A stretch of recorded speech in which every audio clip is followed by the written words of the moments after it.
और ध्रुव जी से भगवान कहते हैं कि पुत्र बताओ तुम्हें क्या वरदान चाहिए। तब ध्रुव जी कहते हैं प्रभु हमें इस संसार में नहीं रहना है, हमें अपने चरणों में जगह दीजिए।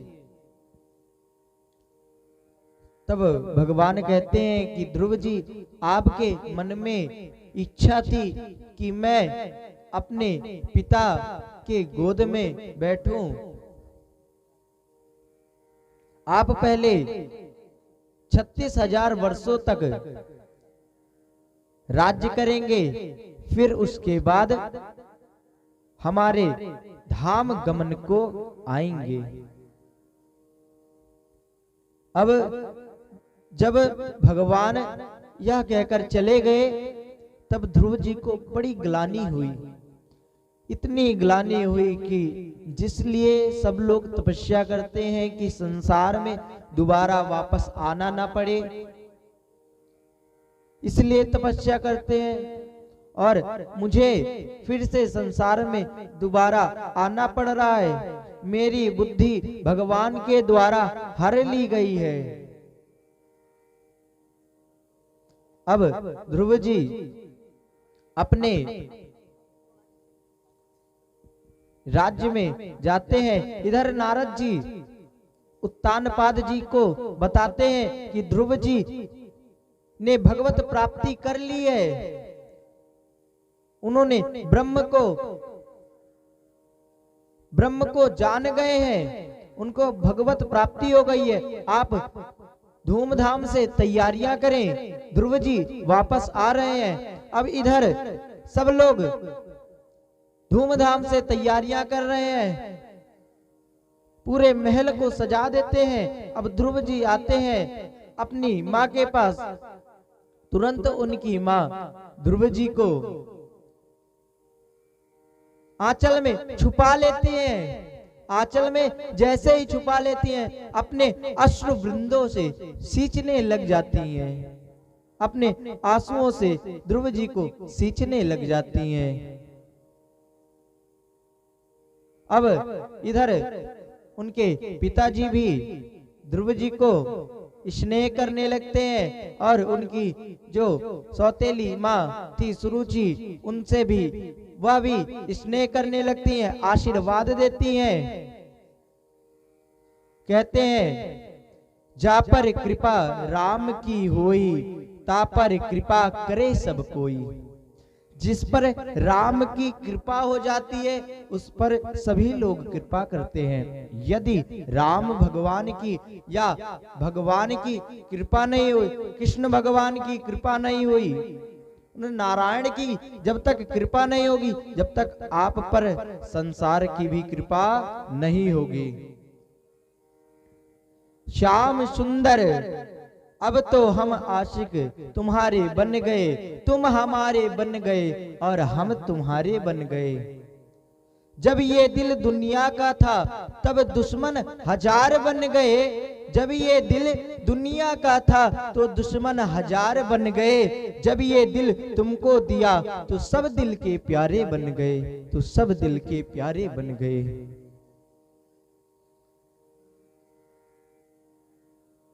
जब ध्रुव जी तपस्या नहीं किए थे तब ध्रुव जी को कोई स्नेह नहीं करता था। अब ध्रुव जी जब ध्रुव पद को प्राप्त कर दिए, ब्रह्म को जान गए, भगवत प्राप्ति हो गई। जब भगवत प्राप्ति हो गई तो सब लोग उनको स्नेह करने लगे। जो प्यार नहीं करता था वह भी प्यार करने लगा। अब ध्रुव जी का राज्याभिषेक हुआ। अब जब ध्रुव जी का राज्याभिषेक हुआ, फिर इनका विवाह कराया गया। अब एक बार इधर जो इनके छोटे भाई उत्तम थे, शिकार खेलने के लिए वन को जाते हैं, उधर उनको कुछ सिंहों ने वध कर दिया। जब उनका वध कर दिया तब इधर उनकी मां सुरुचि जाती है। जब जाती है तब वन में आग लगने के कारण उनकी भी मृत्यु हो जाती है। अब ध्रुव जी क्रोध से जाते हैं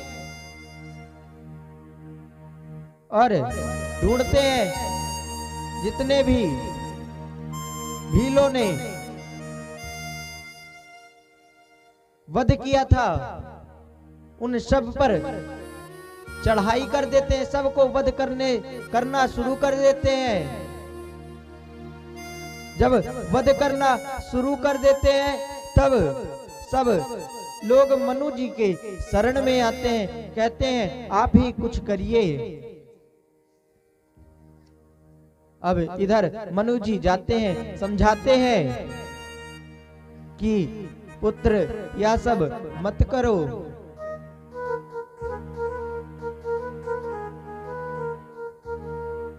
अब जब समझाने के बाद ध्रुव जी शांत हो जाते हैं, क्रोध को शांत करते हैं। संत लोग कहते हैं कि ध्रुव जी आपको गुस्सा नहीं करना चाहिए, क्रोध नहीं करना चाहिए। क्रोध करना बहुत ही बड़ा अपराध है। अरे आपके जीवन से तो संत लोग शिक्षा प्राप्त करते हैं। ध्रुव जी 5 ही वर्ष में भगवत प्राप्ति कर लिए। 5 ही वर्ष में ध्रुव जी को भगवत प्राप्ति हो गई। आपसे तो सब लोग शिक्षा लेते हैं, आपके चरित्रों से शिक्षा लेते हैं। यदि आप ही क्रोधित हो जाएंगे तब क्या होगा? अब जब ध्रुव जी अपने पुत्र को राज्य पर स्थापित करा देते हैं, उधर तपस्या करने चले जाते हैं। जब फिर से वन में तपस्या करते हैं, तपस्या करने के बाद अब भगवान के पार्षद आते हैं। जब भगवान के पार्षद आते हैं, ध्रुव जी को प्रणाम करते हैं, कहते हैं कि भगवान ने हमें भेजा है आपको लाने के लिए। जब आप 5 वर्ष की अवस्था में थे तब आपने भगवत प्राप्ति कर लिया था। अब ध्रुव जी संध्या बंधन इत्यादि करके जैसे ही विमान पर बैठने जाते हैं, जैसे ही विमान पर बैठने आते हैं, तुरंत एक काला व्यक्ति आता है और ध्रुव जी को रोकता है। ध्रुव जी रुकिए। ध्रुव जी पूछते हैं तुम कौन हो? कहता है मैं मृत्यु हूं, मैं मृत्यु का देवता हूं। इस संसार में जो कोई आया है उसे मृत्यु अवश्य छूकर जाती है, यह नियम है। मैं मृत्यु का देवता हूं। मैं सभी के सर के ऊपर प्राणों को खींचता हूं और आप कृपया करके मेरे सर के ऊपर पैर रखकर तब विमान पर चढ़िए। अब देखिए भगवत प्राप्ति का कितना बड़ा लाभ है। जो भगवान का भजन करता है कितना अच्छा लाभ है। मृत्यु उसको कभी भी परेशान नहीं करती। और जो भगवान का भजन नहीं करता भगवान की कथाओं का रसपान नहीं करता, उनको मृत्यु का देवता जो आता है तुरंत सर पर पैर रखते हैं और प्राणों को जब खींचता है तब व्यक्ति चिल्लाता है कि छोड़ दो छोड़ दो। इसीलिए कहा जाता है कि कथा का रसपान करो, कथा को श्रवण करो, भजन करो, पूजन करो, वंदन करो। बिना कथा किए, बिना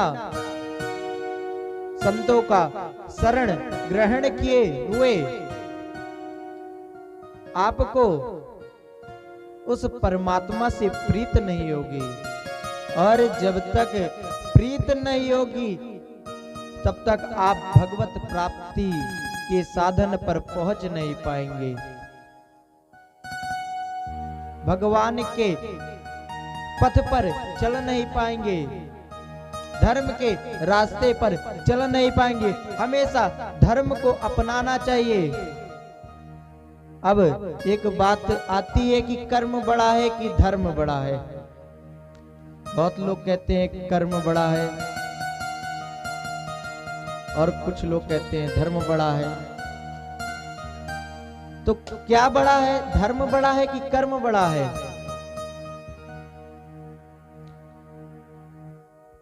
जो कर्म है आदमी सब करता है। कर्म क्या क्या है? आप लोग बैठे हैं वह भी एक कर्म है, कथा सुन रहे हैं वह भी एक कर्म है, स्कूल जाते हैं पढ़ने वह भी एक कर्म है, नौकरी करते हैं वह भी एक कर्म है, और मदिरा पान करते वह भी एक कर्म कर रहे हैं, गलत रास्तों पर जा रहे हैं वह भी एक कर्म कर रहे हैं। जब तक आपको धर्म का ज्ञान नहीं होगा तब तक आप कर्म नहीं ठीक से कर पाएंगे। जब आपको जिस दिन धर्म का ज्ञान हो जाएगा उस दिन आप कर्म भी अच्छा करने लगेंगे। इसीलिए सबसे बड़ा क्या है? धर्म बड़ा है। जब आप धर्म को अपना लेंगे, अपने अंदर धर्म को व्याप्त कर लेंगे, तब आप कर्म भी अच्छा करेंगे। तब कर्म भी अच्छा करेंगे तब भगवान से प्रीत होगी, भगवत प्राप्ति होगी, भगवान का शरण ग्रहण होगा। जब आप धर्म नहीं करेंगे, धर्म कैसे करें? बात आती है भाई धर्म कैसे करें? तो धर्म आप कब कर पाएंगे, कब आपके अंदर धर्म आएगा? जब आप भगवान की कथाओं में जाएंगे, संतों के चरणों में बैठकर जो लोग, जो संत हैं, भगवान के नामों का गान करेंगे। जब गान करेंगे तो आपको भगवत प्राप्ति होगी। जब भगवत प्राप्ति होगी तो भगवान से प्रीत होगी। हमेशा कहता हूं, जाने बिनो ना होए परतीति, जाने बिनो ना होए परतीति, जाने बिनो ना होए परतीति, जाने बिनो ना होए परतीति, बिनु परतीत होए नहीं प्रीति, बिनु परतीत होए नहीं प्रीति। जाने बिनु ना होए परितीति, बिनु परितीत होए नहीं प्रीति। जब तक आप जानेंगे नहीं तब तक प्रेम नहीं उत्पन्न होगा। जब आप जान जाएंगे तभी भगवान के प्रति प्रेम उत्पन्न होगा। जब आप भगवान के चरणों में, भगवान की कथाओं में, संतों के शरण में, संतों को जब समय देंगे तब आपको भगवान से प्रीत होगी। तब आप धर्म के रास्ते पर चलना प्रारंभ कर देंगे, जब आप धर्म के रास्ते पर चलना प्रारंभ कर देंगे तब कर्म भी अच्छे होने लगेंगे। अगर आप धर्म के रास्ते पे नहीं गए तब कर्म भी आपके बुरे होने लगेंगे।